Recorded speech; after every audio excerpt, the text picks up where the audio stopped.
আল্লাহ বলেন ফাসাবাকুম গাম্মাম বিগাম্মিন, আমি তোমাদেরকে এক দুঃখের উপরে অন্য একটা দুঃখ চাপিয়ে দিয়েছি। একটা দুঃখ কি ছিল? যে তোমরা জিতা যুদ্ধ কি হচ্ছে, পরাজয় বরণ করছো, জিতা যুদ্ধ হেরে যাচ্ছ। এবং দ্বিতীয় যুদ্ধ কি, তোমাদের পিছন থেকে তারা তোমাদের অ্যাটাক করে তোমাদের 70 জন লোককে কি করে দিয়েছে, হত্যা করে দিয়েছে। শুধু তাই নয়, এবং আরো একটি খবর আসে, রাসূলুল্লাহ সাল্লাল্লাহু আলাইহি সাল্লামকেও কি করা হয়েছে, শহীদ করে দেওয়া হয়েছে। তো সাহাবাদের একটু ভুলের কারণে রাসূলুল্লাহ সাল্লাল্লাহু আলাইহি সাল্লাম পর্যন্ত উহুদের ময়দানে আঘাতপ্রাপ্ত হয়েছিল।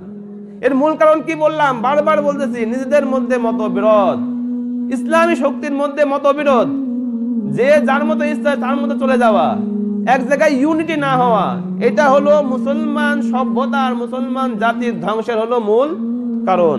এবং আরো বলতে, ইস্তুসঈদুনা, তোমরা সবাই কি করছিলা, যখন তোমরা গনিমত কুড়াচ্ছিলা সেই সময় তো আর্চার টিমকে আঘাত করে খালিদ ইবনে ওলীদ ওই পাহাড়ের পাশ দিয়ে এসে রাসূলুল্লাহ সাল্লাল্লাহু আলাইহি সাল্লামকে এক টিম আঘাত করে, এবং অন্য বড় টিম খালিদ ইবনে ওলীদের নেতৃত্বে মুসলমান সৈন্যের উপর আঘাত করে। কোন দিক দিয়ে আসে? ওই যে তীরন্দাজ বাহিনীকে রাসূলুল্লাহ সাল্লাল্লাহু আলাইহি ওয়াসাল্লাম দায়িত্ব দিয়েছিলেন, সেই পাহাড়ের নিচ দিয়ে তারা ঢুকে পড়ে। আল্লাহ বলেন, ইস্তুসঈদুনা, তোমরা যখন বিশৃঙ্খলা করেছিলা, আল্লাহ রাব্বুল আলামিন তোমাদের উপরে পরীক্ষাকে চাপিয়ে দিয়েছিল, তখন তোমরা সকলে পাহাড়ের দিকে উঠতেছিলা। ইস্তুসঈদুনা, তোমরা সকলে উঠে যাচ্ছিলা। ওয়ালা তালবুনা আলা আহাদিন, এবং তোমরা কেউ কারোর প্রতি লক্ষ্যই করছিলা না, মানে নিজে বাঁচবো কিভাবে এই চিন্তায় সবাই পাহাড়ের দিকে ছুটছিলা, কেউ তোমরা লক্ষ্য করছিলে না কারোর দিকে। কিন্তু ঘটনা এমন হচ্ছিল, ওয়া রাসূলু ইয়াদউকুম, পিছন থেকে রাসূল তোমাদেরকে ডাকতেছিল। রাসূল ইয়াদউকুম ফি উখরাকুম, রাসূল তোমাদেরকে তোমাদের পিছন থেকে ডাকতেছিল যে তোমরা ছত্রভঙ্গ হও না, তোমরা এইভাবে পালিয়ে যাও না, সবাই এক জায়গায় থাকো, আবার আমরা এখান থেকে যুদ্ধ রণক্ষেত্রকে নতুন কৌশলে পরিবর্তন করে দেব। কিন্তু তোমরা কারোর দিকে খেয়াল করো নাই, সবাই নিজের জান বাঁচানোর জন্য পাহাড়ের দিকে তোমরা চলে গিয়েছিলে। এটা হয়েছিল কোন মূল কারণ, কোন জায়গায়?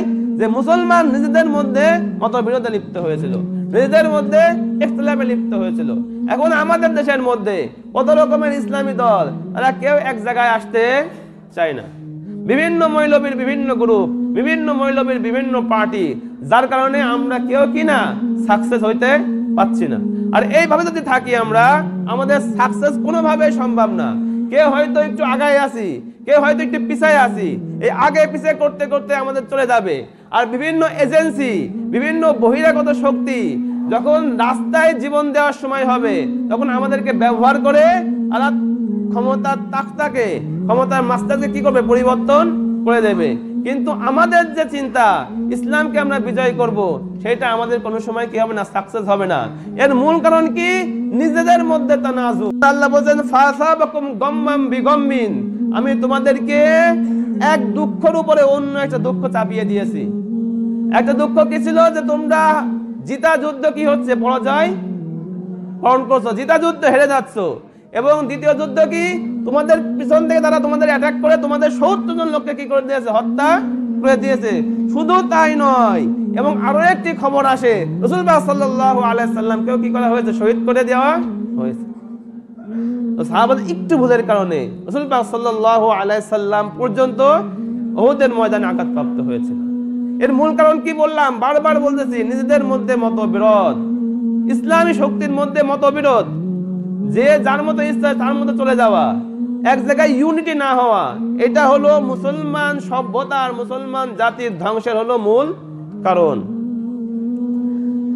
এজন্য আমাদের সকলের চেষ্টা করা উচিত যাতে করে আমাদের মধ্যে মতবিরোধ না থাকে। কিছু কিছু মতবিরোধ মানুষের মনের মধ্যে থাকেই, কিন্তু বড় স্বার্থের জন্য, বড় ইসলামী স্বার্থের জন্য আমাদের সবাইকে ছোট ছোট জিনিস ছেড়ে দিয়ে আমাদের একটা নির্দিষ্ট দিকে সকলে মিলে একত্রিত হয়ে বাংলাদেশের জমিনে ইসলাম প্রতিষ্ঠা করার জন্য সকলের চেষ্টা করা উচিত কি উচিত না? সবাই বলে একসাথে ইনশাআল্লাহ।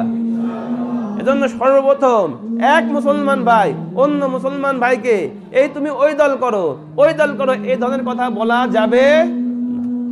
সে করতে পারে একটা দল, এগুলো তো অনেক সময়ের দরকার, এগুলোকে আস্তে আস্তে ডিফাইন করার জন্য। এখন তো আমাদের সময় নাই।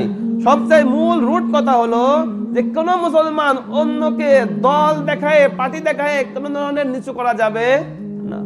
নিজের ভাই মনে করতে হবে। আর বড় সিদ্ধান্তের জন্য, বড় ইসলামী সালতানাতের জন্য, ইসলাম প্রতিষ্ঠার জন্য সবাই এক কাতারে এসে এক নেতৃত্বের পিছনে ছুটতে হবে।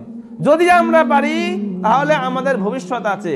আর এখনো যদি তানাজু করি, এই যে তানাজুর কথা বললাম, ওহদে যেটা করেছিল সাহাবাদের থেকে হয়ে গিয়েছিল আনফরচুনেটলি, আমাদের থেকে যদি এখনো হয়, 16 বছর তো মার খেয়েছে আমরা, আল্লাহ রাব্বুল আলামিন আমাদের উপরে সফট কর্নার দিয়েছে।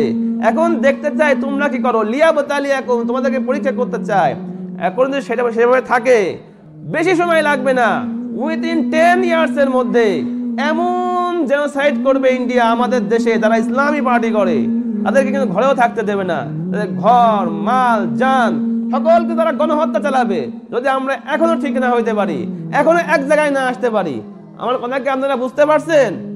অনেক কথা বলি, আপনারা মানে হুজুররা তো বলে সব কথা, হুজুরের কামই তো ভক ভক করা, ভক ভক করা আর নিজের পকেট গরম করা, এটা তো হুজুরের কাম বাকি রয়েছে। আর তো কোনো কাম নাই হুজুরদের।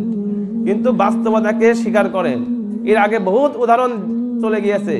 বাস্তবতা হলো আমাদের এই জায়গায়, যদি আমরা এখনো সবাই একত্রিত না হয়ে ইসলামের ঝান্ডাকে না ধরতে পারি, জেনোসাইড আমাদের কপালে খুব তাড়াতাড়ি কিন্তু চলে আসবে। জন্য আমাদের লোক বানাইতে হবে, লোকদের কাছে দাওয়াত দিতে হবে, ধৈর্য ধারণ করতে হবে, সবাইকে নিয়ে আমাদের এক পথে চলতে হবে। সবাই রাজি আছেন তো ইনশাআল্লাহ? আল্লাহ রাব্বুল আলামিন সবাইকে কবুল করুক, বলেন আমিন।